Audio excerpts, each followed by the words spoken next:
Olá, estamos começando mais um programa Business Networking. Primeiro bloco, nós vamos conversar com o Guilherme Sebastiani. O Guilherme Sebastiani, ele é formado em arquitetura pela USP, ele tem MBA em Branding pela Rio Branco, atualmente é professor de Branding e Master de Marketing da Business School de São Paulo. Ele é também o diretor da Sebastiani Branding, além de, claro, ser membro do grupo BNI Next. Olá, tudo bem? Tudo bom, Mara? Um prazer estar aqui com você. Ok, nós vamos falar um pouquinho de marcas, de branding, e você vai poder nos auxiliar um pouquinho a elucidar melhor esses assuntos. É um prazer. Sebastiani, como podemos definir a marca de uma empresa, se ela é boa ou ruim? Bom, a marca boa ou ruim não é definida, na verdade, nem por quem cria a marca, dizer que ela é boa ou ruim, e nem pelo cliente que aprova a marca dizendo que é boa ou ruim, mas pelo público que vai consumir aquela marca. Ele se identifica com aquela marca, ele é atraído pela marca, aquela marca expressa o que aquela empresa é. Uma metáfora que a gente sempre usa em sala de aula, né, a gente até trouxe algumas imagens desse material de aula, é a imagem de um iceberg. Pensa na marca da sua empresa como um grande iceberg. Há uma maior parte que é invisível, que é o seu diferencial, o seu posicionamento, a sua estratégia, quem de verdade você é. Só que se você não mostra para o seu público que está ali no barquinho quem você é, ele nunca vai saber o que você tem de melhor, o que você tem para oferecer, que tipo de empresa e o dos seus diferenciais. Então a gente fala muito de trazer à tona os seus diferenciais para atrair o seu público, porque ele só vai ver a parte sempre visual da marca, o seu nome, o seu logotipo, sua publicidade e não o seu posicionamento. Ok. Então, partimos de algo que já existe, no caso, como você colocou, do iceberg. Já existe todo um conteúdo e ele vai ser explorado, vai ser revelado, como conversávamos em off, inclusive. Sim, eu acredito, pelo menos, que toda empresa, como toda pessoa, talvez tenha suas qualidades e seus defeitos. E como todos nós tentamos trazer à tona as nossas qualidades. E eu acredito que essa é a melhor forma das empresas se comunicarem. Perfeito. A parte das empresas brasileiras, principalmente as de pequeno e médio porte, colocam no fim da lista prioridades como a criação da marca. Um dos principais argumentos estão envolvidos ao custo, né? A visão de que a marca é um artigo de luxo. Como é que é isso? Ele é acessível apenas para as grandes empresas? O que você teria a nos dizer sobre isso? Não, ele é acessível para a pequena também. 80% do que fazemos no escritório são pequenas e médias empresas. 80%? 80% são pequenas e médias, micro em muitos casos. Mas o que acontece é que geralmente a marca não faz parte do planejamento do business plan daquela empresa. Então ele não está inserido no contexto da criação ou do crescimento do negócio. Então ele é visto sempre como um custo a mais. Então, claro, se não está no teu planejamento, dificilmente você vai ter a verba para aplicar. Mas é um bom investimento para a pequena empresa, por quê? O que a pequena empresa geralmente peca? Ela investe, a gente tem algumas imagens de material de aula para isso também, ela costuma investir de uma maneira dispersa o seu tempo, os seus recursos e seu dinheiro. Toda empresa, pequena, média ou grande, está limitada em tempo, pessoas e dinheiro. E por não saber aonde investir, acaba investindo mal. Sendo que quando você tem um planejamento da marca, você consegue convergir aquele seu tempo, dinheiro e recursos para um resultado muito maior. Então, às vezes, falta a perspectiva desse ganho de negócios. Você tem algo a comentar dessas imagens? Essas imagens são da próxima pergunta, mas entra um pouco naquilo que a gente estava comentando do iceberg. É assim mesmo, então vamos deixar o suspense para a próxima pergunta. Vamos lá. E é importante, assim, vou fazer uma pergunta bem como leiga. Uma imagem vale por 1000 palavras? No caso que a marca tem essa questão visual também? Eu acho que a imagem vale pelas primeiras 1000 palavras, né? Porque ela é só o começo do processo. Você vai ter que começar a estabelecer essa comunicação com o seu público. E se a primeira impressão é positiva, manter essa impressão positiva é muito mais fácil e envolve muito menos gasto com comunicação e publicidade do que começar com uma primeira impressão negativa e ter que mudar. Aí eu acho até que a gente pode usar e misturar já com a próxima pergunta aquelas imagens, porque a gente fala muito do branding, mostrar à tona o que a empresa é, né? Então, sua empresa é mais jovem ou mais madura? Mais tradicional ou inovadora? E se o impacto visual da sua identidade visual comunica isso, é muito mais fácil continuar essa comunicação depois.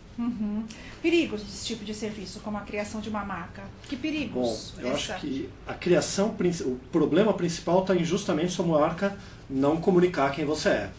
Infelizmente o mercado que a gente atua é um mercado muito concorrido. Então você tem profissionais de marketing criando marcas, publicidade, design, web, internet, comunicação. Houve um boom, né, no mercado.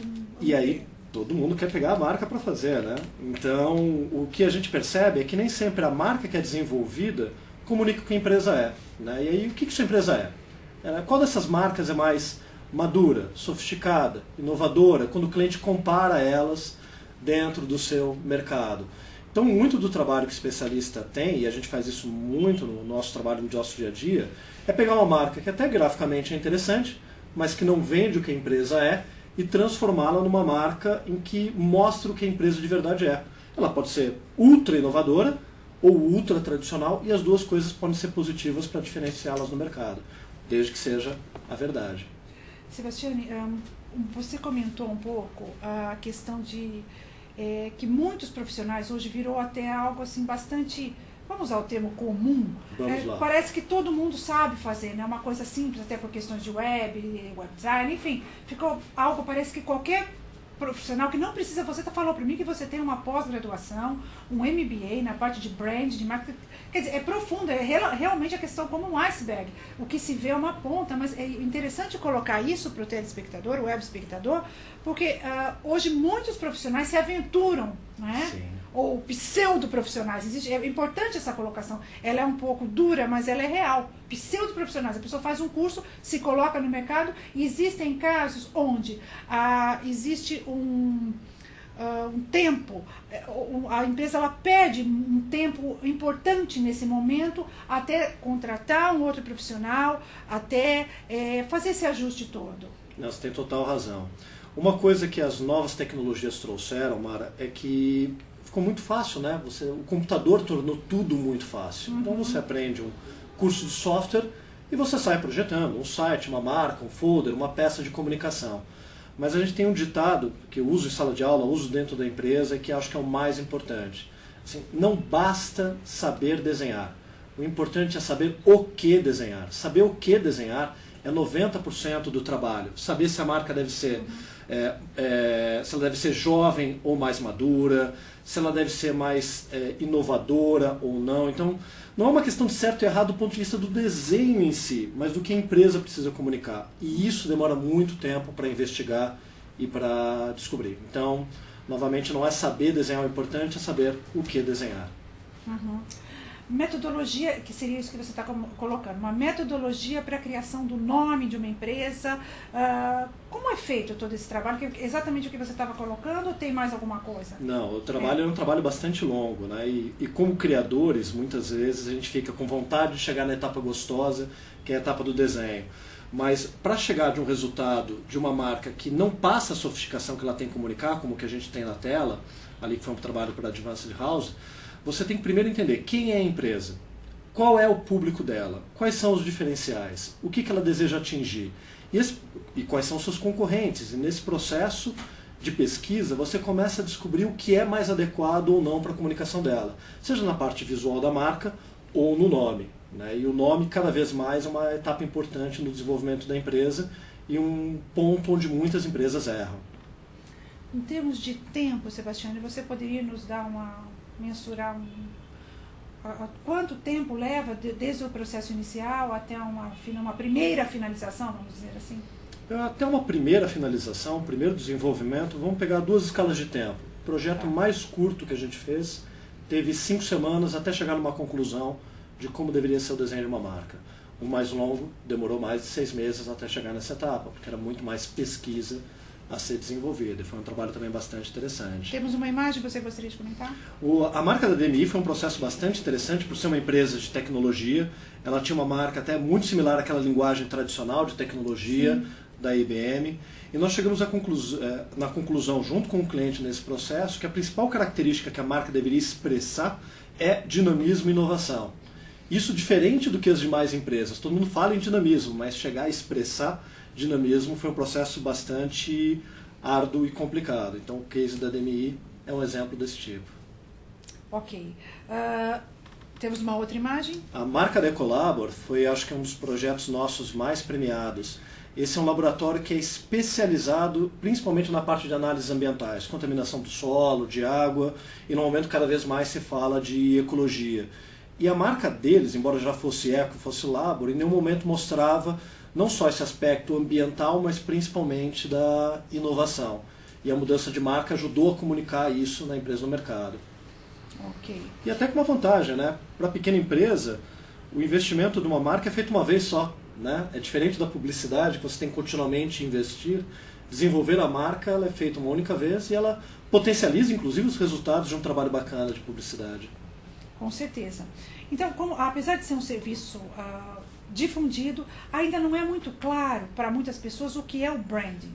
Né? Você poderia nos auxiliar? Bom, e o que ele pode agregar, né, para uma empresa? Principalmente.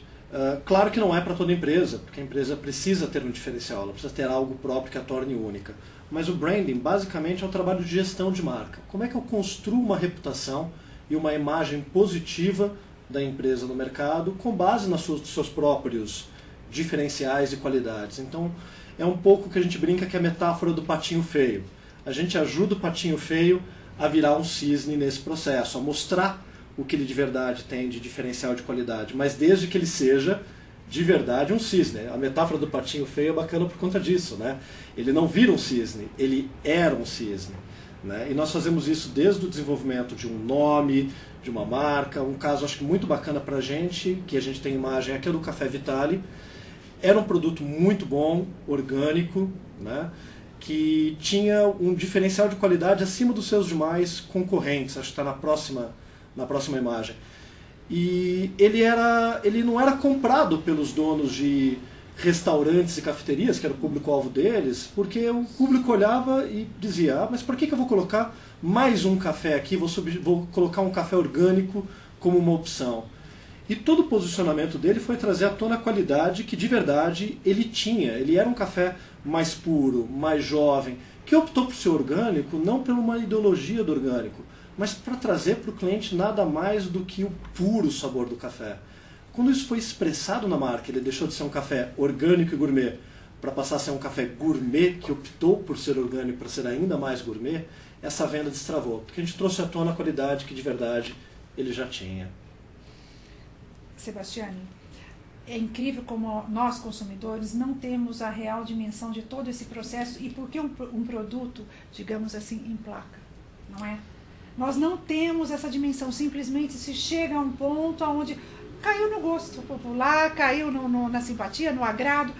Nós, consumidores, não temos a dimensão do processo. Talvez por isso que existe um número que a maioria das micro e pequenas empresas quebram no primeiro, segundo, terceiro ano. Porque como isso assim, é fundamental, não é? Sim, igual você está falando, a leitura do consumidor no mercado tão competitivo. O que a gente precisa entender, como consumidores, inclusive, né, é entender o porquê das nossas escolhas de consumo.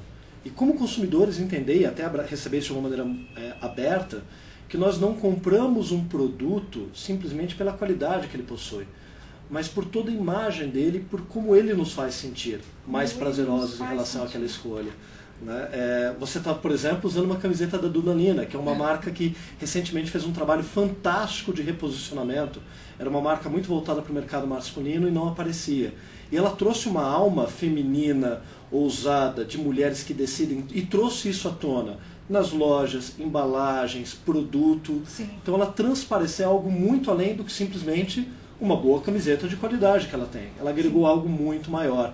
E as marcas precisam aprender que quando elas não mostram esse diferencial, elas são só mais uma. Se elas são só mais uma, nós consumidores compramos quais? As mais baratas, a não ser que elas tragam algo de novo, próprio, exclusivo para nós. E é isso que a gente tem que entender como consumidores, principalmente. Exatamente.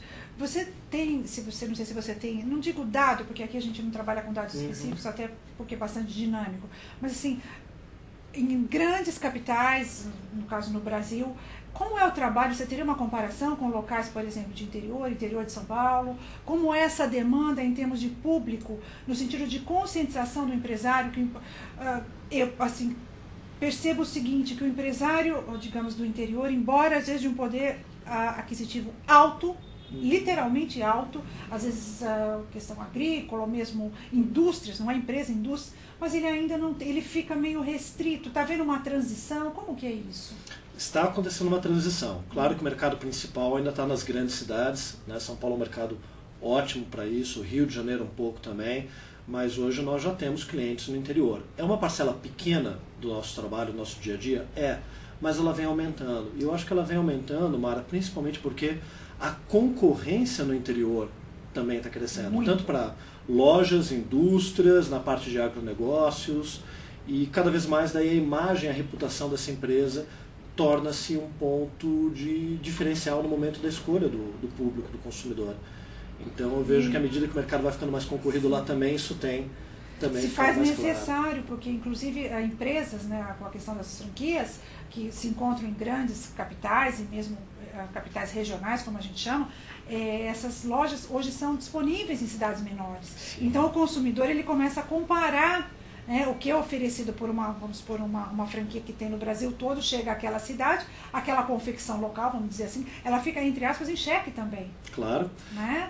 Porque existe uma outra referência. Com a entrada de grandes redes em cidades menores, a referência muda, isso eleva o padrão. E é importante que o pequeno e o médio empresário, principalmente de locais menores, fique atento para isso, para que ele não perca esse momento do mercado. Sim. No final das contas, o que nós sempre falamos, e justamente o motivo do porquê atendemos 80% pequenas e médias empresas, é que a média tem que competir com a grande, a pequena tem que competir com a média e com a grande, a micro tem que competir com a pequena, com a média para a grande. E se ele não usar um pouco das mesmas armas, ele realmente vai estar numa situação de desvantagem. A pequena tem muito menos acesso a linhas de crédito, a investimento em comunicação.